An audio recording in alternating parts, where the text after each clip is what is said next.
जीवन में अनंत ही सुंदरता और अनंत ही राह हैं,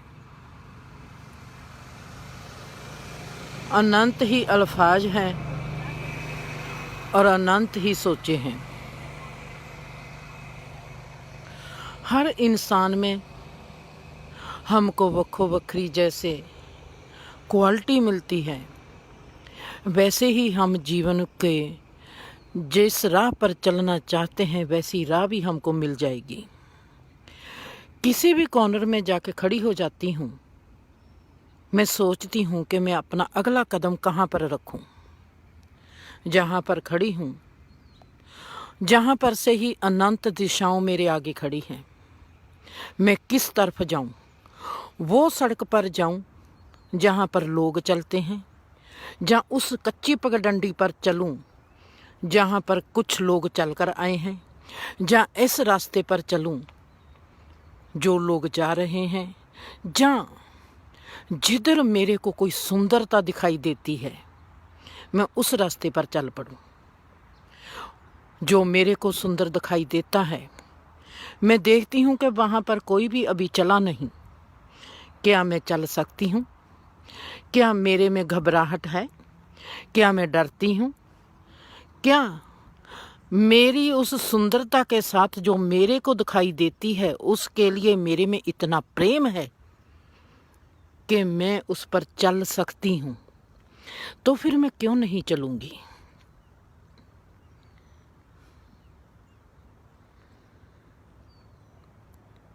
हर इंसान को देखती हूँ,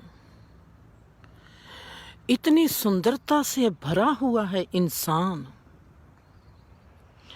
पर थोड़ी सी गलती के कारण अपना जीवन खराब कर लेता है। जीवन खराब कितने पलों में होता है? हमारा गलत स्टेप कितने वक्त में हम गलत स्टेप चुकते हैं और कितने वक्त में हम गलत स्टेप चुके हुए को पूरा करते हैं। एक मिनट में हम एक गलत स्टेप ले लेते हैं। एक मिनट में हम गलत स्टेप पूरा कर देते हैं और उस गलत स्टेप को सही करने के लिए हमको जीवन के कम से कम 7 साल लग जाते हैं। एक गलत स्टेप की कीमत, एक गलत उठाए हुए कदम की कीमत हमको 7 साल चुकानी पड़ती है। कोई भी हमने गलत कदम उठा लिया, उसको सही करने के लिए हमारे जीवन का बहुत ही लंबा अरसा बीत जाता है। हमारे में पछतावा क्यों होता है? गलत कदम उठा लेते हैं, गलत कदम उठाने के लिए एक पल लगा और उसको ठीक करने के लिए जिंदगी के साल पर साल खराब हो जाते हैं।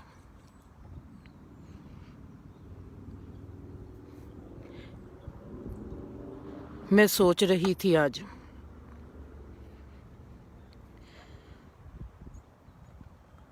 कहते हैं इंसान का चम ना देखो, इंसान का कम देखो। इंसान के काम से ज़्यादा उसकी सोच देखो, उसकी भावना देखो।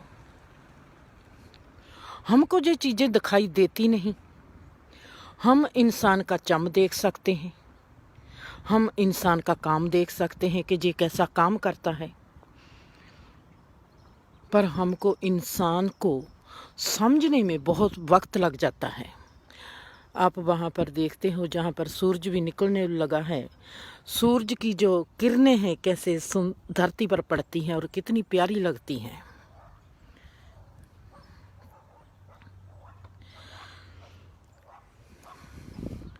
आज मैंने लिखा है लफ्ज कलोल। आज मैं सुबह से देख रही थी, हम कह देते हैं कि सेक्सी फीलिंग है, क्योंकि मेरा टॉपिक आज का ये है। कल का टॉपिक सुनकर मेरे को काफ़ी लोगों ने पूछा है कि ये क्या है सब।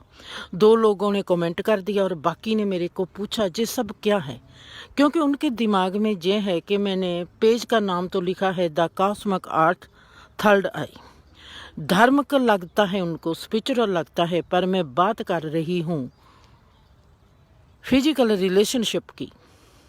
और उनको लगता है, मेरे से पूछते हैं ये सब क्या है। ये एक गुरुकुल है। मैं अपने पेज को मानती हूँ, कि ये एक गुरुकुल है जहाँ पर हर सब्जेक्ट की एजुकेशन मिलती है। अगर कुदरत मेरे लिए गुरुकुल है, मैं कुदरत से सीखती हूँ। हम भी तो स्कूल कॉलेज में सीखते हैं जाकर, फिर हम प्रोफेसर बनते हैं, टीचर बनते हैं, प्रिंसिपल बनते हैं। मैंने कुदरत से सीख रही हूँ, टीचर बनी हुई हूँ। कल को मैंने PhD करनी है और वो मेरा छोटा सा स्कूल है जहाँ पर एक एजुकेशन मिलती है जिसमें हर जिंदगी के हर मोड़ की एजुकेशन है। जिस एजुकेशन का गलत इस्तेमाल होता है उसके बारे में अगर माँ नहीं समझाएगी तो कौन समझाएगा। चाहे दुनिया का कोई भी बच्चा हो, हिंदू हो, सिख हो, मुसलमान हो, गोरा हो, काला हो, पीला हो, नीला हो, चिट्टा हो, कोई भी रंग का हो, मेरे दिल में तो सिर्फ ये है कि मैं इतने बच्चे पैदा नहीं कर सकती थी। वो किसी भी माँ की कुख से पैदा हुए हों, वो बच्चे मेरे ही हैं। जरूरी नहीं हर इंसान में एक गुण होता है, हर इंसान में एक जैसे गुण होते हैं। मेरे में बहुत खामियां हैं। जैसे मैं आपको बताती हूँ मेरे में खामी क्या है। आज मेरे को लगता है कि 8-9 दिन हो गए ने मैंने बाल नहीं बाहे। मैं कहती हूँ बालों को हाथ पे लगा देती हूँ, कोई बात नहीं, कौन से अमल्ला तेरे को कोई शगन पहना है, आराम से बैठ। मैंने नहीं बाने, मैंने 8-9 दिन से बाल नहीं बाहे। बाल बाने को दिल ही नहीं करता। बाल वैसे ही बहुत सुंदर लगते हैं मेरे को, इनको क्या सजाने की ज़रूरत है। बहुत सुंदर है, परमात्मा ने सजाए हुए हैं। इसको मैं लेजीनेस नहीं मानती। अगर मेरे में आज लेजीनेस, मैं कहूँगी कि मैं आलसी हूँ, तो एक्टिव कौन हो सकता है। जो हर वक्त भागता फिरता है वो एक्टिव नहीं। जिसका दिमाग भागता है, मन भागता है, जिस्म भागता है, मन अपने काम पर लगा है, बुद्धि अपने काम पर लगी हुई है, आत्मा खींचती है ब्रह्मांड में से समान और उसको रजाती है, कभी मन को, कभी बुद्धि को, कभी जिस्म को, कभी हंसी देती है बुल्लों को, कभी आंखों में चमक पैदा करती है, कभी दिल को प्यार से भरती है। वाह, ऐसे लिहाज में मेरे को कहाँ बाल बाने की फुर्सत है, दिल ही नहीं करता। पहली बार जिंदगी में जब मैं 8 साल की थी, 7 साल की थी, मैं अकेली ही 2 से 4 बजे तक नहा लेती थी। सुबह के सुबह पता नहीं कौन मेरे को आके जगा जाता था और मैं नहाना शुरू कर देती थी। नहा के फिर मैं आंखें मीट कर बैठ जाती थी। क्या करती थी क्या नहीं करती कोई पता नहीं। आज मैं वही जिंदर हूँ जिसका नहाने को भी दिल नहीं करता। कहती है कोई बात नहीं, बहुत खुशबू आती है, परमात्मा ने बहुत रहमत की हुई है, नहाना पड़ेगा तो नहा लेंगे, छोड़ो परे, बस कोई बात नहीं। आज नहाने में और बाल बाने में मैं कह सकती हूँ कि मेरे में खामी है, मेरे में लेजीनेस है। क्या करना है, बाल बा के क्या करने हैं। बाल वैसे ही मेरे बहुत सुंदर हैं, किसी को लगे चाहे ना लगे, मेरे को सुंदर लगते हैं। नहा के क्या करना है। अच्छी खुशबू आ रही है जिस्म से, परमात्मा की कृपा है, परमात्मा ने सुंदरता से निवाजा हुआ है। चलो हम परमात्मा के और अनुभव देखते हैं। फिर जहाँ पर मेरे में आता है कि जरूर जो जटें बनती थी सन्यासी लोगों की ऐसे ही बनती होगी, उनका भी दिल नहीं करता होगा बाल बाने को और नहाने को, ऐसे ही वो होंगे। क्योंकि ये जब बातें मैं नहीं कर रही जे आलसीपन है तो आलसीपन से, अगर जे मैं नहीं कर सकती तो ना कर सकती हूँ, नहीं कर सकती। और इंसान में खामी होती है, सारी माएँ वो नहीं कर सकती क्योंकि उन्होंने एजुकेशन जे ली नहीं। आज अगर परमात्मा मेरे को जो एजुकेशन देता है, दुनिया का कोई भी बच्चा है किसी भी कॉर्नर में हो, मैंने शुरुआत की है इंडिया से, क्योंकि मेरे को पंजाबी और हिंदी बोली से लगाव है। इंग्लिश में बोलूँगी तो मेरे को थोड़ा सा टाइम लगेगा फ्लो लेके आने में। जो मेरे में क्वालिटी है फिर मैं वो ही क्यों ना करूँ। हिंदी में भी मेरे को बोलने में टाइम लगा, आज बोल रही हूँ, तो कोई बात नहीं, ऐसे ही मैं सीख जाऊँगी। हौली हौली सीखते सीखते एक दिन जब PhD कर लूँगी तो मैं इंग्लिश में बोलना शुरू कर दूँगी। आज प्राइमरी स्कूल की मैं टीचर से। ये जो पेज है बेटा, ये है हमारा एजुकेशन पेज। एजुकेशन कोई भी हो ज़िंदगी की, ये अध्यात्मक ही है। चाहे हम उठना सीखते हैं, चाहे बैठना सीखते हैं, हमको एजुकेशन मिली नहीं। मैं तो सदा ही सोचती थी ये काम ओशो ने क्यों नहीं किया। ओशो को ये काम कर लेना चाहिए था, उसके साथ उसको इतना लोगों ने प्यार दिया, वो ये काम कर लेते। लोगों अनाथ बच्चों को एजुकेशन अगर दे देते, अगर लड़के और लड़कियों को ऐसी एजुकेशन दे देते, वो ज़्यादा बेहतर होता।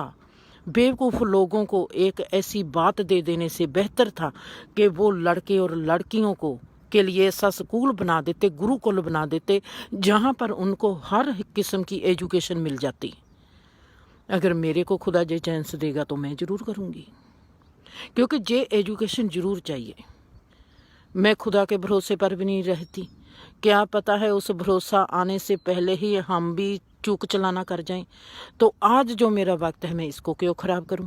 तो बेटे मैंने पेज खोल लिया और पेज पर जैसी भी एजुकेशन होनी चाहिए वैसी मैंने एजुकेशन देनी शुरू कर दी।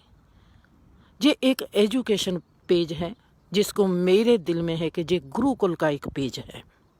गुरुकुल बाद में बन जाएगी, पेज पहले शुरू हो गया। वहाँ पर प्रैक्टिकल होगा, जहाँ पर लेसन शुरू हो गई, कोई फ़र्क नहीं पड़ता। आज ऐसे ही मेरे सुबह में दिमाग में आ रहा था कि हम कहते हैं कि ये औरत बड़ी सेक्सी है, ये आदमी बड़ा सेक्सी है। ये सेक्सी जो लफ्ज़ है इसका मीनिंग बहुत गहरा है। हम सेक्स सिर्फ देख लेते हैं कि हम जिस्मी सांझ को सेक्स कहते हैं, पर इस सेक्स का अगर मैं कहूँगी कि मेरे को जब हम कहते हैं कि ये औरत बड़ी सेक्सी है, जिस्म के लेवल पर सेक्स क्या होती है उसको नहीं मैं कहती। वो औरत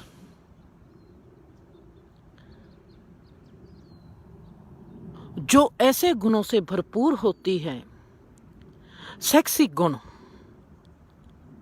जिस्म तो एक चम है, ये तो सबसे नीचली जाति है हमारी। हम इंसानों की सबसे नीच जाति है चम, जो चम को देखकर खुश हो जाते हैं, जो चम को देखकर ही चम के साथ ही संतुष्ट हो जाते हैं। सेक्सी औरत क्या होती है? सबसे ज़्यादा जो बुद्धिमान औरत होती है। बुद्धिमान इंसान हो, आदमी हो या औरत हो, उसकी और हम कैसे प्रभावित होते हैं। वो जो प्रभावित होते हैं, हमारे में एक फीलिंग जागती है। हम देखते हैं कि ये इंसान औरत है या आदमी कितना बुद्धिमान है। मेरे को नहीं लगता कि हमारी ज़िंदगी में, सभी की ज़िंदगी में कोई बुद्धिमान इंसान ऐसा है। मेरी ज़िंदगी में एक दो है, मैं इससे नहीं ज़्यादा कहती कि मेरी ज़िंदगी में 3 हैं, एक दो हैं जिनको मैंने माना है कि ये बुद्धिमान है। पर मेरी ज़िंदगी में मैं ऐसे नहीं थी कि मैं बुद्धिमान थी। मेरे में कोई अकल थी, मेरे में प्यार था। मेरे को कुदरत ने अकल दी है, जो मेरे को अकल दी है कुदरत ने, इसको मैं कहती हूँ कि ये बुद्धिमता है। कोई भी औरत हो, कोई भी आदमी हो, जिसको हालत से हालातों से, दिशा से दिशाओं से, घटना से घटनाओं से, हालत से हालातों से नजिठने का, चुप चपीते उनसे दूर तक देखने का अनुभव होता हो, जो दूर से आती हुई चीज की आवाज से पहचान लेते हैं कि ये घटना होने वाली है, इससे हमने कैसे बचाव करना है, जिसको हम कहते हैं कि ये इंसान दूर अंदेशी है। बुद्धिमान इंसान हो, आदमी हो या औरत, उनमें दयालुता भरी हुई हो, वो सबकी केयर करने वाले हो, प्यार करने वाले हो। ये जो 3 गुण हैं, जिस भी आदमी में और जिस भी औरत में ये गुण होते हैं, मैं उसको कहती हूँ कि ये आदमी सेक्सी है और ये औरत सेक्सी है। ऐसा आदमी, ऐसी औरत फकीर हो सकती है और कोई भी नहीं हो सकती। ऐसे इंसानों के पास हम क्यों भाग कर जाते हैं? क्यों हमारे घरों में ऐसे लोगों की तस्वीरें लटकती हैं जिनको हम जानते भी नहीं, हम 1 मिनट में गुरु बना लेते हैं। हमारे में ये होता है कि ये इंसान परमात्मा का प्यारा है, हमसे आगे है, हम बढ़कर उसको गुरु बनाते हैं। हमको कोई पहचान नहीं होती, फिर भी हम गुरु बनाते हैं। हमारे में एक धारणा काम करती है कि ये परमात्मा का नाम लेता है। सेक्सी जिस्म से कोई नहीं होता, सेक्सी होता है गुणों से। जो आम इंसान की जिस्मी सांझ है, वो एक जिंदगी की जरूरत है।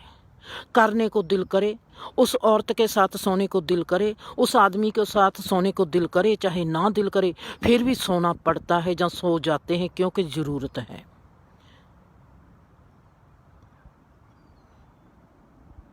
मैं आज तक किसी आदमी के चेहरे पर रज नहीं देखा, मैंने किसी औरत के चेहरे पर रज नहीं देखा। मेरी जिंदगी में सिर्फ एक औरत थी जिसको मैंने सदा ही कहा, दीदी मेरी जिंदगी में तू एक ऐसी औरत है जिसको मैं कह सकती हूँ कि जिस्मी तल पर ये रजी हुई औरत है। हर औरत के, हर आदमी के जिस्म में भूख है, एक जफ्फी की भूख है। 60-60, 80-80 साल के हो जाते हैं, फिर भी वो चाहते हैं कि हमारे को कोई भरपूर कलावा ले ले, भरपूर जफ्फी पाले। कुलावा मीनिंग जफ्फी च ले लवे। कुलावा मीनिंग जिसमें एक निग हो, एक शांति हो, एक टका हो, एक आराम हो। आदमी की भी वही भूख, औरत की भी वही भूख। 80-80 साल इकट्ठे रहते हैं, 8-8, 10-10 बच्चे पैदा कर चुके होते हैं, फिर भी भूखे के भूखे, फिर भी तरसते हैं जफ्फी को। ये क्या है? ये किस बात की भूख है? ये अपनेपन की भूख है? जा जो खाना खाते हैं, जो 40 साल से खाना खाते हैं, उस खाने ने अभी तक रज नहीं दिया। ये सब क्या है? जितनी भूख इंसान को जफ्फी की है, आदमी भी जफ्फी के लिए तरसता है कि कोई ऐसा मेरी जिंदगी में इंसान आ जाए जो मेरे को भरपूर जफ्फी पाले। औरत भी ऐसे इंसान के लिए तरसती है कि मेरे को कोई भरपूर जफ्फी पाले।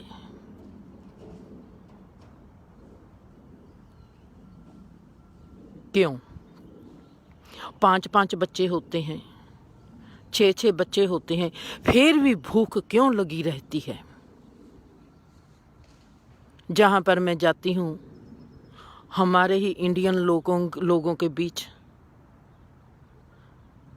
मैं उनको देखती हूँ, आंखों में भूख देखती हूँ, बुजुर्गों की आंखों में भूख देखती हूँ, माँ की आंखों में भूख देखती हूँ। इतनी माएँ हैं मेरी जहाँ पर, इतने बाप बने हुए हैं मेरी जहाँ पर, सभी की आंखों में भूख देखती हूँ।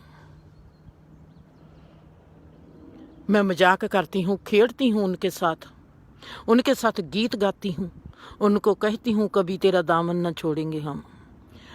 कभी मैं बीबी के साथ कोई भी हो जिसको मैं कहती हूँ मेरी माएँ बनी हुई है, उनको कहती हूँ बीबी। बीबियों के साथ मैं आदमी का रोल अदा करके आती हूँ, उनके पीछे पीछे फिर के गीत गाती हूँ। मैं देखती हूँ कि वो कितनी तरसी हुई हैं, सारी उम्र तरस के निकल गई, 8-8 बच्चों को जन्म दे के भी आज भी भूखी की भूखी हैं। क्यों? आदमी लोगों को देखती हूँ, उनके पीछे गीत गाती हूँ और मैं उनकी आंखों में देखती हूँ और उनके उस चीज को देखना चाहती हूँ कि उनकी कितनी भूख है जो अब तक उनमें रज नहीं आया। क्यों नहीं आया? सारी उम्र हमने 13 साल की उम्र थी, 17 साल की उम्र थी, 20 साल की उम्र थी, जब से हमने औरत ने आदमी को देखना शुरू कर दिया, आदमी ने औरत को देखना शुरू कर दिया। आज हमारी उम्र हो गई है 90 साल की, फिर भी हम औरत को देखते हैं। आज हमारी उम्र हो गई है 90 साल की, फिर भी हम आदमी को देखते हैं। किसी के भी जख्म पर, किसी के भी स्किन पर, किसी की भी चमड़ी को टच करो, किसी के भी जिस्म पर हाथ लगाती हूँ, वहाँ पर नसूर दिखाई देता है। उसको थोड़ा सा छिलती हूँ तो वहाँ पर खून निकलना शुरू हो जाता है। जख्म क्या है कि हमारी ज़िंदगी खराब हो गई। हमारे को कभी कोई ऐसा मिला ही नहीं जिसने हमारे को रज दिया हो। ना आदमी रज बनता है औरत का, ना औरत रज बनती है आदमी का। क्यों? जो 40-40 साल, 50-50 साल तुम साथ रहते हो, एक दूसरे का रज ना बन सके, इससे दुख भरी बात और क्या हो सकती है? साथ रहती औरत को नहीं आप समझ सके, साथ रहते आदमी को नहीं आप समझ सके, तो चल पड़ते हो आप गुरुद्वारे, मंदिर, मस्जिदों में। वहां पर शांति कभी नहीं मिलेगी। जो तुम्हारे पास सब्जेक्ट है, बीवी का रूप बन के सब्जेक्ट खड़ा है, आदमी का रूप बन के सब्जेक्ट एक खड़ा है तुम्हारी जिंदगी में, तुमको वो तो पढ़ना आया नहीं। तुम क्या गुरु को पढ़ोगे? क्या तुम सबक सीखोगे जाके मंदिर मस्जिदों में? कुछ भी नहीं सीख सकोगे। जिनको अपने रिश्ते को देखना नहीं आया, रिश्ते को समझना नहीं आया, जो अपने रिश्ते के लिए ही रज नहीं बने, जो रिश्ते में ही अभी तक भूखे हैं, वो किसी और का रज क्या बनेंगे? कभी नहीं बन पाएंगे। बातें कर लेने से, औरतों को देख लेने से, आदमियों को देख लेने से ये भूख कभी कम नहीं होती। भूख कम होती है भूख को समझने से कि हम इसकी तृप्ति कैसे करें। मैं आज सुबह से सोच रही थी कि ये लफ्ज बहुत मेरे को प्यारा लगता है। हमने जब सेक्सी लफ्ज बोल दिया, हमको लगता है कि वाह, ये पता नहीं सेक्स की जिस्मी सांझ की बात करती है। मैं बहुत मजाक करती थी बच्चे लोगों को। मैंने कहना मेरे को दुनिया में 3 आदमी लोग हैं जिनकी जो स्माइल है मेरे को सेक्सी लगती है। एक तो हॉलीवुड का हैरिसन फोर्ड जो एक्टर है उसकी, दूसरा अभी मेरे जहन में आ नहीं रहा। उसकी 4-5 मूवी मैंने देखी थी। लेथन वेपन 1 बनी हुई है, 2 बनी हुई है, 3 बनी हुई है, 4 बनी है, 4 उसकी जो मूवी बनी हुई है, उसकी मेरे को स्माइल सदा सेक्सी लगी। हैरिसन फोर्ड को मैं कहती थी कि इसकी स्माइल सेक्सी है। और तीसरा था ओशो। जब मैंने 84 में उसको जहां की पुलिस पर हंसते हुए देखा, उसकी स्माइल मेरे को कभी सेक्सी लगी नहीं थी ओशो की। पर जब वो जहां पर हंस रहा था उसकी स्माइल पर मैं फिदा हुई थी। मैंने कहा था इसकी जो स्माइल है सेक्सी भी है और रहस्यवादी भी है। इस इंसान में जरूर एक ऐसी बात है जे जो इसके होंठों पर स्माइल है, इस स्माइल को मैं कहती हूँ कि जे सेक्सी स्माइल है।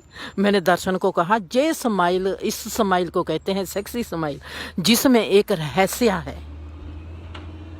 जो ऐसे हंसता है, जब भी पुलिस आती थी, जब भी उसको पकड़ने आई पुलिस, और उसके होंठों पर जो स्माइल थी, मैंने कहा कि दर्शन ये स्माइल है रहस्यवादी स्माइल, इस इंसान में कुछ है। उसके होंठों पर जो स्माइल थी, उसकी आंखों में उस स्माइल की झलक मिलती थी। ये 3 इंसान है मेरी ज़िंदगी में जिनको मैं कहती थी कि ये 3 इंसानों की जो स्माइल है सेक्सी स्माइल है। हम सेक्सी स्माइल को समझते हैं, पता नहीं, जो जिस्मी सांझ को हम कहते हैं सेक्सी।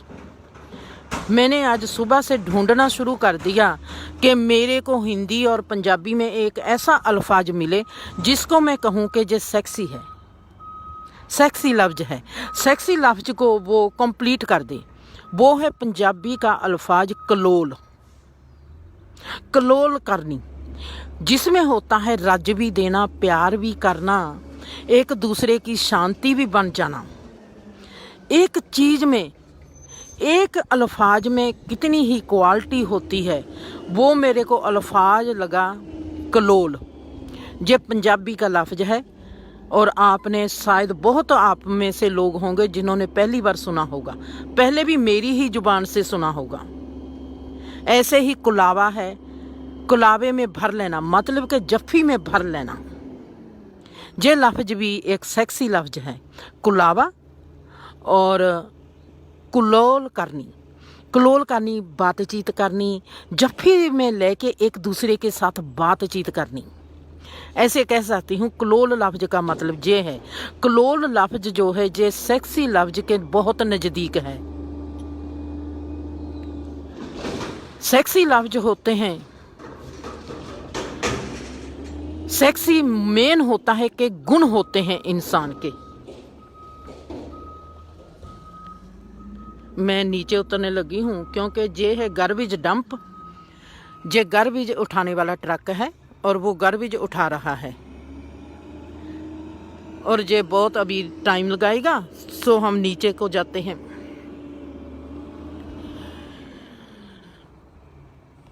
सेक्स जो होती है, आम इंसान की जिंदगी में जो औरत को देखना, आदमी को देखना, ये जो चाक झांक होती है, ये जिस्म बहुत ही पद्दे किस्म की कह दूं कि बेवकूफ़ी वाली सेक्स होती है। एक सुब्बर इंसान हो, जिसमें गुण हो, जिसमें दयालुता हो, जिसमें बुद्धिमानी हो, जिसमें केयरिंग हो, जो प्यार से भरा हुआ हो, ऐसा इंसान, चाहे वो औरत है चाहे वो आदमी है, वो सेक्सी है। गुण सेक्सी होते हैं, जिनके साथ जीने को दिल करे। वो इंसान जो जिंदगी में हमारी में आए, जहाँ पर उम्र का तकाजा नहीं, जहाँ पर जात पात का तकाजा नहीं, जहाँ पर किसी और चीज़ का तकाजा नहीं, सिर्फ गुणों की और ही हमारी नज़र जाती है। ऐसी ज़िंदगी में हमारी में जब कोई औरत आती है, जहाँ हमारी ज़िंदगी में कोई आदमी आता है, क्यों नहीं दिल करेगा कि वहाँ पर हमारी जिस्मी सांझ भी हो। कोई भी औरत है उसका भी दिल करेगा, कोई भी आदमी हो उसका भी दिल करेगा। हर इंसान अपने हर लेवल को पूरा करना चाहता है। हमारे आम लोगों का तो एक लेवल ही पूरा नहीं होता, जिस्म का लेवल ही पूरा नहीं होता, हमारे चारों डिमेंशन कैसे पूरे होंगे। कभी होते नहीं। हम 17 साल की उम्र से लग जाते हैं एक दूसरे को देखने के लिए। वो देख दिखैया सारी उम्र ही हमारा खत्म नहीं होता और हम मर जाते हैं। ना औरत कभी रजती है, ना आदमी की भूख कभी मिटती है। मियाँ बीवी की ही भूख सदा कायम रहती है। उनकी कभी भी भूख मरती नहीं। वो उस भूख से कभी आगे जाते नहीं। इसका रीजन नहीं कभी आपने जानना चाहा, इसको कभी देखना नहीं चाहा। सबसे बड़ी बात यह है कि हमारा दिल में एक दूसरे के प्रति प्यार नहीं है। हम एक दूसरे के साथ बंधे गए हैं। जहां पर हम एक दूसरे के साथ बंधे जाते हैं वहां पर प्यार का फूल खिल ही नहीं सकता। पर हमारा कल्चरल ऐसा है। हम क्या करेंगे? हमारे 90% लोगों की जो शादी होती है ऐसे होती है, लड़का लड़की को दिल में पसंद नहीं करता। वो प्यार का, घर वाले लोगों ने मैरिज कर दी, पर जो प्यार का फूल खिलना चाहिए दिलों में, वो फूल नहीं खिलता। जब वो फूल नहीं खिलता, इंसान जिस्मी सांझ में भी कभी पूरा खिल नहीं सकता। ये भूख वैसी की वैसी ही रहेगी। वो अलग बात है कि चाहे बच्चे 2 हो, चाहे 8 हो, चाहे 15 हो, वो रज कभी नहीं आएगा। हमारे जिस्म को प्यार चाहिए रूह से, दिल से। दिल से जब हमारा किसी आदमी के साथ प्रेम होता है, जहाँ किसी औरत के साथ प्रेम होता है, वो प्रेम का टच ही, हमारा हाथ लगा हुआ ही उस औरत को और उस आदमी को संतुष्टि दे जाता है। अगर आज तक आदमी संतुष्ट नहीं, क्योंकि उसकी औरत में जितना भी मर्जी जुबान से कहे कि मेरे को तुमसे प्यार है, प्यार है दिल की दौलत।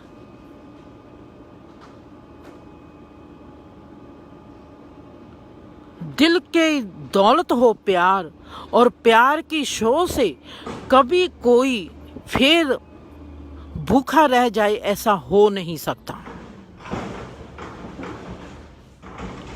प्यार की शो बहुत ही गहरी होती है, जो हमारी आत्मा को, जो हमारे मन को, जो हमारे जिस्म को शांत भी करती है, तंदुरुस्ती भी देती है। हमारे जिस्म में एक ऐसी तंदुरुस्ती आती है जो हमारे जीवन को बदल कर चली जाती है। हमको पता नहीं, हमको प्यार प्यार प्यार कहने से प्यार कभी मिलता नहीं। प्यार प्यार कहने से हमारा पेट नहीं भरता। कि हम तो रोटी को देखकर क्या हमारा पेट भर जाएगा? रोटी खानी पड़ेगी। रोटी खाएंगे तो पेट भरेगा। अब प्यार तो एक दुआ है। हम तो ऐसी घटना, ऐसे जगह पर फंस गए हैं, तो हम क्या करेंगे? इसका इलाज क्या होगा? मैं देखती हूँ, कनाडा में जाती हूँ, कहीं पर भी जाती हूँ, लोग भी, लड़के भी ब्याहे हुए हैं, लड़कियां भी ब्याही हुई है, पर फिर भी हर एक का बाहर, एक घर वाली, एक बाहर वाली, एक घर वाला, एक बाहर वाला। पहले तो हमारे जहाँ पर पुराने गाँव में होते सी, जे हमारा अंदरला घर है, जे हमारा बाहरला घर है। लोगों के 2 घर होते थे। पढ़े लिखों लोगों ने बना लिए, जे हमारा फार्म हाउस है और जे हमारा निजी हाउस है। अब वो बात वहाँ पर ही नहीं थी कि अगर एक घर है, एक बाहरला घर है, तो एक घर वाली है, एक बाहर वाली है। एक घर वाला है, एक बाहर वाला है। बड़े बड़े बिजनेसमैन, इनमें एक बात प्रचलित होगी, एक घर वाली होनी चाहिए, एक घर वाला होना चाहिए, फिर एक घर वाला होता है, एक घर वाली होती है। लड़की का भी वही काम है, आदमी का भी वही काम है। हमने इसकी जड़ में कभी जाना ही नहीं चाहा कि ये जड़ जो हमारे जीवन में आई हुई है, जो हमारे में मूल दुख का कारण है, हम इस दुख से कैसे दूर जाएंगे? हमारा इंडियन कल्चरल ऐसा है, मैरिज तो हो गई पर लड़के को लड़की पसंद नहीं, बच्चे भी हो गए पर रूह में वो चीज खिली नहीं जो खिलनी चाहिए थी।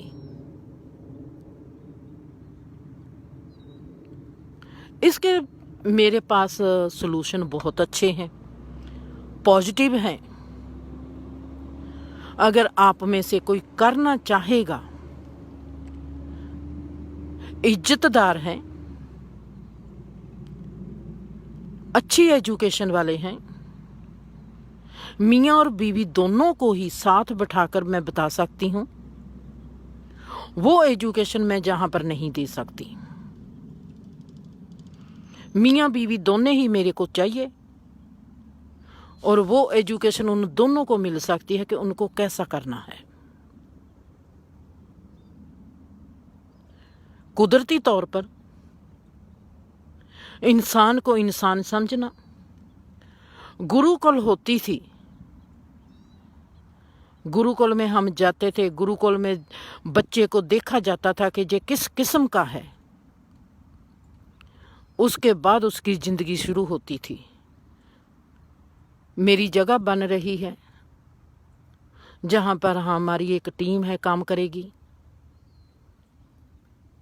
मेरा दिल करता है कि मरने से पहले हर इंसान सुखी होके मरे,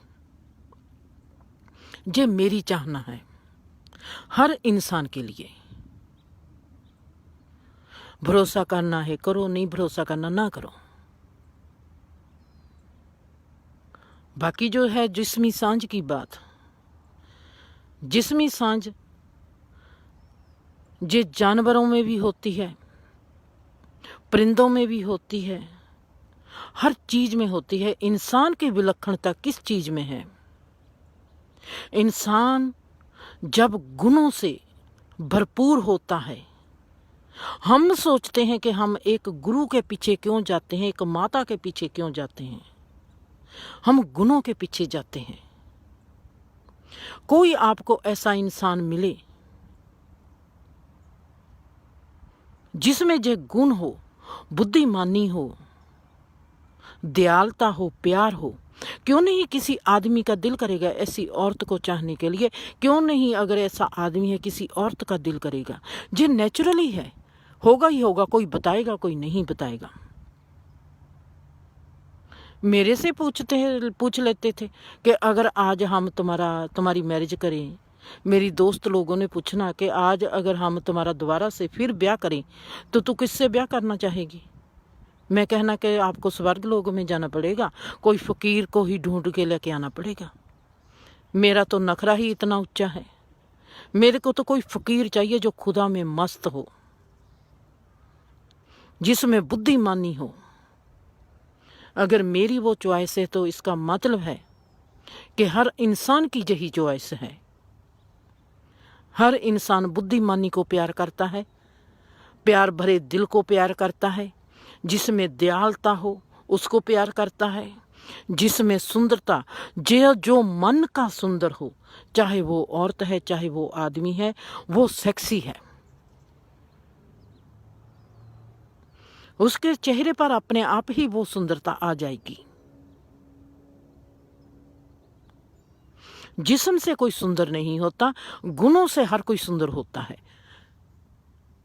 जिसका चेहरा सुंदर हो, उस औरत के साथ जहाँ ऐसे आदमी के साथ आप एक बार जिस्मी सांझ में चले जाओगे, बाद में आपका दिल नहीं करेगा। जिस्मी सांझ वो सांझ होती है जो हमको परमात्मा तक ले जाती है, जो हमारे 4 डिमेंशन पूरे करती है। प्यार होना चाहिए, गुणों से भरपूर इंसान होना चाहिए, जिसके साथ फिर हमारा मानसिक लेवल पूरा होता है, शरीर का लेवल पूरा होता है, बौद्ध का लेवल पूरा होता है। ये दोनों एक दूसरे को संवारते हैं आत्मिक लेवल पर। इस 4 डिमेंशन को ही 4 लामाओं के नाम से गुरबानी में गुरु रामदास जी ने कहा है। उस लामों को भी आप पढ़ोगे, आपको एहसास होगा कि वो क्या कह रहे हैं।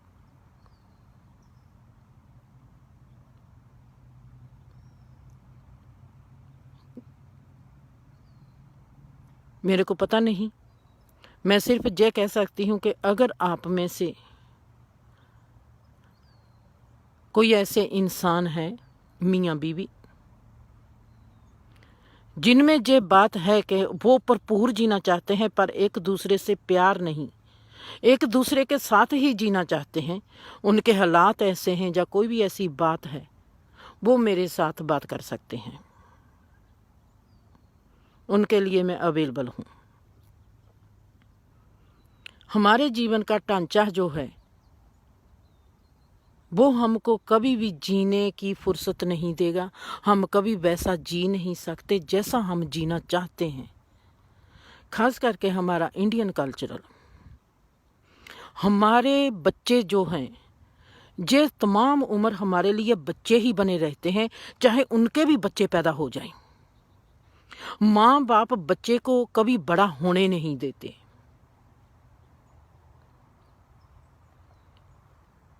बच्चे को सदा ही बच्चे जैसा समझना, बच्चे को कभी बड़ा होने नहीं देना। ऐसे ही एक बार, जैसे मैं अपनी चॉइस तुम लोगों को बता रही हूँ, जब मेरे को मेडिटेशन की गहराई मिली, मैंने सबसे पहला जाकर मोनिका को, देवी हुना को बताया। मैं क्या, मेरे को आज पता चला इंडिया में जो रीति रिवाज चले हैं, जात पात देखना, रुपया, धन दौलत देखना, ये क्यों देखते थे पुराने लोग। मैं कहा, मैं तो इनके खिलाफ थी, आज भी मेरी दोस्त सभी इसके खिलाफ हैं। आपको हैरानी होगी कि मैं जब मेडिटेशन की गहराई में गई, मैंने बच्चों को कहा, अगर तो आपने मैरिज करनी है, लव मैरिज करनी है, तो मेरा कोई लिंक नहीं। अगर आपने मेरे को कह दिया कि माँ आप जहाँ पर भी चाहती हो हमारी शादी कर दो, मैं तो पुरानी औरत बन गई। मेडिटेशन ने मेरे में पुराने लोगों को पैदा कर दिया। जो लोग जात पात देखते थे, जो लोग देखते थे रुपया पैसा, जमीन जायदाद, लोगों की रहनी बहनी, जे लोग कैसे रहते हैं, उनके घर बार कैसे रहते हैं, जो देखते थे इसके घर में कोई खून तो कभी नहीं हुआ, जो देखते थे जे चोर तो नहीं है, 7 पुरुषों तक देखते थे कि अगर इसके घर में कभी किसी ने किसी का खून किया है, उस घर में भी कभी वो शादी नहीं करते थे। मैं हैरान रह गई, मेरी जब ये सोच बदली। जो ऐसी बातों के खिलाफ थी, मेडिटेशन ने मेरे पर ये असर डाला था कि मैंने कहा बच्चों को कि अगर मेरे को कहोगे कि हमारी शादी कर दे, मैं ये बातें सभी देखूंगी। उस बंदे की, अगर मेरे को मोनिका के लिए कोई लड़का चाहिए, मैंने देखना है कि उसकी पोजीशन क्या है, उसके पास कितनी ज़मीन जायदाद है, उसका घर बार कैसा है, वो परिवार कैसा है, उसकी रहनी बहनी कैसी है। एक इंसान को मैं लगाऊंगी 1 साल के लिए कि उसके घर की रहनी बहनी सब मेरे को पता चलनी चाहिए कि वो लोगों के साथ, आस पड़ोस के साथ कैसा व्यवहार करते हैं, जहाँ पर रहते हैं उनकी रेपुटेशन कैसी है, उनका स्वभाव कैसा है, उनके जो बच्चे स्कूलों में पढ़ते हैं उनके बारे में स्कूल वाले टीचर क्या कहते हैं, उनकी फैमिली के बारे में, जिस सिटी में रहते हैं वहाँ के लोग उसके बारे में क्या कहते हैं, पूरी जानकारी लेके फिर मैं मोनिका तुम्हारे लिए लड़का ढूंढूंगी, उस लड़के को मैं सिलेक्ट करूंगी। इससे बेहतर है तू आप ही अपना ढूंढ ले।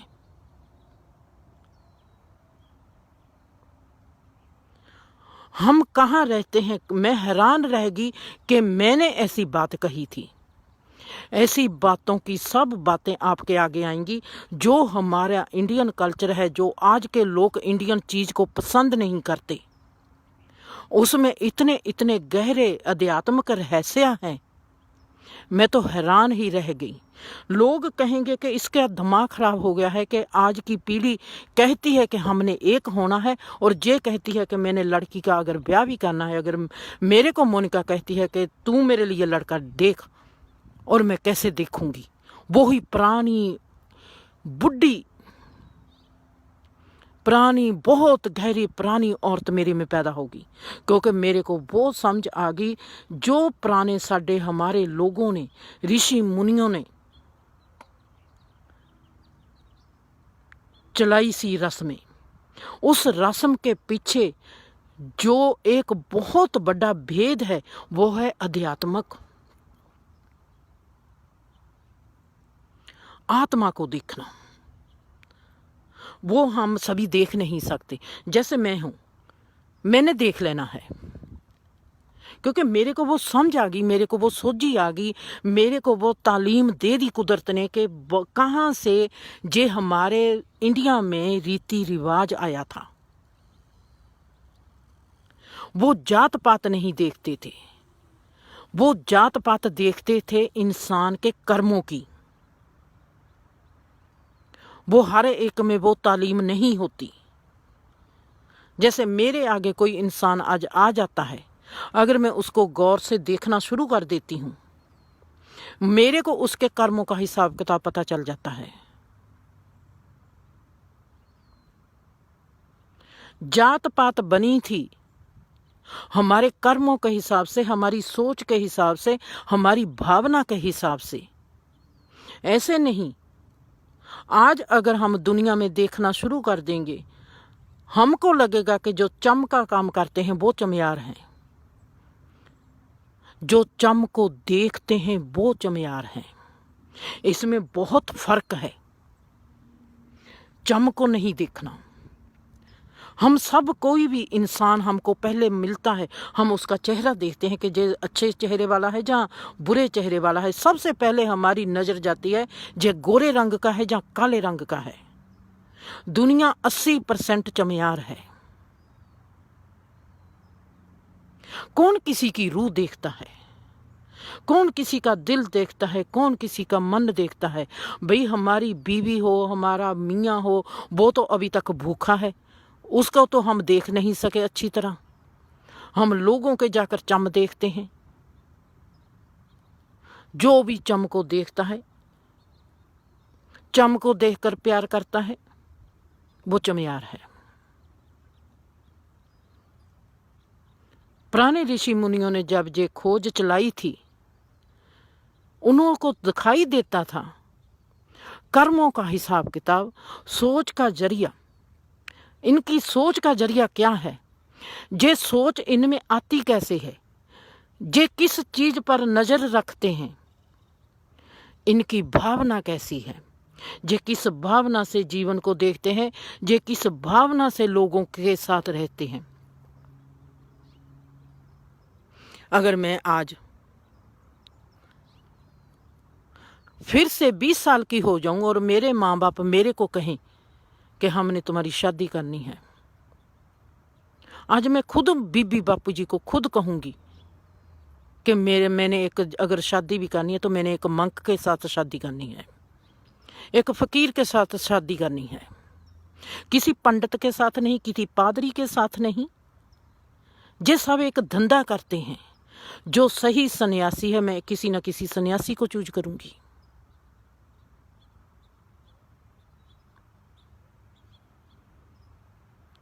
हमारे में रिश्ता बनाने से पहले हमारे में वो समझ आनी चाहिए। आज मेरे में इतनी परमात्मा की कृपा है, आज मेरे को जीवन ऐसा दिखाई देता है, मैं कहती हूँ कि मैं किस रास्ते पर जाऊं। सब रास्ते में सुंदरता ही सुंदरता है। जैसे आप देखो कि मैं सोचती हूँ कि मैं इस रास्ते पर चली जाऊं, मैं लोगों की मैरिजें कराना शुरू कर दूं। मेरे को दिखाई देगा कि जे लड़की के लिए जे लड़का अच्छा है, इस लड़के के लिए जे लड़की अच्छी है, और इन दोनों का जीवन जो है जिस्म से लेके रूह तक खिल जाएगा। अगर मैं इस रास्ते पर जाती हूं, मैं कामयाब हो जाऊंगी। जब मैंने आज का पहला जो प्रोग्राम शुरू किया, मैंने पहले ही कहा मैं ऐसी जगह पर खड़ी हूं, जीवन की ऐसी जगह पर खड़ी हूं, अमेरिका की ऐसी जगह पर नहीं। मैं जीवन की ऐसी जगह पर खड़ी हूं। आज मेरा दिल करता है कि दुनिया मेरे को लूट ले। आज मैं दूसरी बारी जे लाइव प्रोग्राम में कह रही हूं, पैसे को तो बहुत लोगों ने मेरे से लूट लिया, मेरे को बेवकूफ बना दिया, जो लूटने वाली चीज थी वो बेवकूफों को लूटनी नहीं आई। आज मेरे में लूटने वाली चीजें बहुत हैं। अगर आप में से कोई है ऐसा चोर, आप में से है कोई ऐसा रिस्क लेने वाला, मेरे को लूटो। ऐसी एजुकेशन से मेरे को खुदाई ने भर दिया जो ऋषि मुनियों के वक्त की है। अगर वाकया ही आप जीवन से प्रेम करते हो, आप वाकया ही जीवन में सुखी होना चाहते हो, जीवन में खुश होना चाहते हो, तो मेरे को लूटो। मेरे में एक ऐसा अनमोल खजाना भर दिया परमात्मा ने। किसी भी लेवल पर मैं जहां पर खड़ी हूं, जिंदगी के ऐसे हिस्से में खड़ी हूं, इस जिंदगी के ब्रह्मांड के ऐसे डिमेंशन में आज मैं खड़ी हूं कि आप मेरे को किसी भी डिमेंशन के बारे में, किसी भी हिस्से के बारे में कोई भी बात करनी चाहोगे तो मैं आपका जीवन सुखी कर दूंगी। आपको ऐसी एजुकेशन दूंगी। अगर मैं ऐसी जेही पर जाती हूं कि मैंने लड़के और लड़कियों की मैरिज करनी है, आप मेरे को फोटो भेजो, मेरे को मिलवाना पड़ेगा लड़के को भी और लड़की को भी। 1 मिनट में बता दूंगी कि ये लड़के और लड़की एक दूसरे के लिए ठीक हैं या नहीं ठीक। सड़क पर जाती हूं, जहां पर लोगों को देखती हूं, एक बिचली एक एजुकेशन मेरे में ऐसी आती है, जब मैं देखती हूं उन लोगों को कि इनकी जिंदगी में ये तकलीफ आने वाली है, पर मैं बताऊं कैसे। मेरे को ये समझ आ गई कि आम इंसान का जीवन में रहना बहुत इजी है। अगर कोई समझदार इंसान जहां पर पैदा हो जाएगा, उसका जीना बहुत मुश्किल है, वो वैसा जी नहीं सकेगा, क्योंकि उसके चारों तरफ देखता है, उसको जे मसले दिखते हैं, वो मसलों के हल दिखते हैं। जैसे मेरे आगे जे जीवन तमाम ऐसा खड़ा है कि अगर मेरे को देखती है कि जे तकलीफ है जहां पर, मेरे को उसी वक्त उसका सलूशन दिखता है वहां पर। अगर मेरे को जे दिखाई देता है कि जहां पर हड़ आने हैं, मैं पहले लोगों को बता सकती हूं कि जहां से भाग जाओ। चीजें मेरे आगे पड़ी हैं, उनका सॉल्यूशन, प्रॉब्लम भी मेरे आगे खड़ी है, सॉल्यूशन भी आगे मेरे खड़ा है, हर चीज मेरे आगे खड़ी है। मेरे को पता नहीं लगता मेरा जीना, फिर मैं इसलिए मैं नहाना भी नहीं चाहती। नहा के क्या करना है, कोई बात नहीं, बैठ और देख के तू जीवन को बेहतर से बेहतर करके कैसे जा सकती है। अगर तू लिख सकती है लिख दे, अगर तू बोल सकती है बोल दे। खाना पीना मेरा भूला हुआ है। इतना बड़े विशाल रूप में मेरे आगे जिंदगी खड़ी है, मेरे को पता नहीं चलता मैं किस राह पर चलूं। मेरे को इतना पता है मैं किसी भी राह पर चलूंगी तो मैं पहुंचूंगी वहां पर ही जहां पर खुदा है। हर रास्ता उस परमात्मा का है, हर चीज उस परमात्मा की है, हर रिश्ता, हर चीज, सब कुछ मेरे को समझ नहीं लगती। इतनी समझ दे के परमात्मा फिर समझ मेरे में ये सवाल खड़ा कर देता है कि मेरे को समझ नहीं लगती कि मैं इस समझ को बरतूं कैसे, मैं इस समझ का उपयोग कैसे करूं, क्योंकि मैं कहां खड़ी हूं। मैं उन लोगों के बीच में खड़ी हूं जो इस चीज पर भरोसा करते हैं पर करेंगे नहीं। क्या करूंगी मैं? फिर पूछती हूं कृष्णा से, क्या तेरे को भी ये तकलीफ आई थी? क्योंकि मेरा जो सवाल है, मेरे जो जवाब हैं, मेरी जो उठनी है, मेरी जो बैठनी है, मेरा जो ईर्खा है, मेरी जो चुगली है, मेरी पीर फकीरों के साथ है, मेरी आम इंसानों के साथ है ही नहीं। क्योंकि मेरे को आम इंसान के मोह नहीं पसंद, लोभ नहीं पसंद, ईर्खा नहीं पसंद। ये जो एक दूसरे से मतभेद करते हैं वो नहीं पसंद। जब मेरे को इन लोगों की आदतें ही पसंद नहीं, इनका कामुक होना नहीं पसंद, इनका लोभी होना नहीं पसंद, इनका अपना जे मेरा है, जे मेरा धर्म है, जे मेरा गुरु है, बातें करते हैं और ते जीते हैं कुछ और। जब जे इनकी जो ठगी चोरी है अपने लोगों के साथ, अपने रिश्तों के साथ, फोका हंसते हैं, फोका जीते हैं, फोका रोते हैं, मेरे को जब वो ही पसंद नहीं, मैं इनके साथ दोस्ती कैसे कर सकती हूँ? मेरी दोस्ती होनी नहीं। मेरे को केयर है आप सबकी। अगर आप में कोई है, मैं चाहती हूं, अगर आप ऐसी दौलत को लूटना चाहते हो जो बहुत ज़्यादा कीमती है, जो ये जीवन भी सुखी करेगी और मरने के बाद भी जीवन सुखी करेगी, तो मेरे को वो इंसान आकर मेरे से वो दौलत को लूट सकता है। खुलेआम सद्दा देती हूँ। अगर कोई मियाँ बीवी ऐसे हो, उनका दिल करता है कि हमारा ही सदा प्यार बना रहे, उनको मेरी ज़रूरत है, वो मेरे से बात कर सकता है। अगर किसी इंसान को पता नहीं चलता कि हम अपनी कामुक एनर्जी को कैसे समाधि बनाएं, वो मेरे से बात कर सकते हैं। अगर किसी ने अपने बच्चों के मैरिज करनी है, लड़के और लड़की की देखना है कि इनका जीवन कैसा चलेगा, वो मेरे से बात कर सकता है।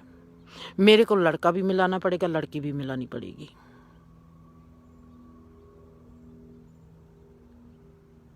अगर ये क्वालिटीज मेरे में आज है, अगर आपको भरोसा है, आप में हिम्मत है लूटने की और भरोसा है सुखी होने का, तो हम आपके लिए हाजिर हैं।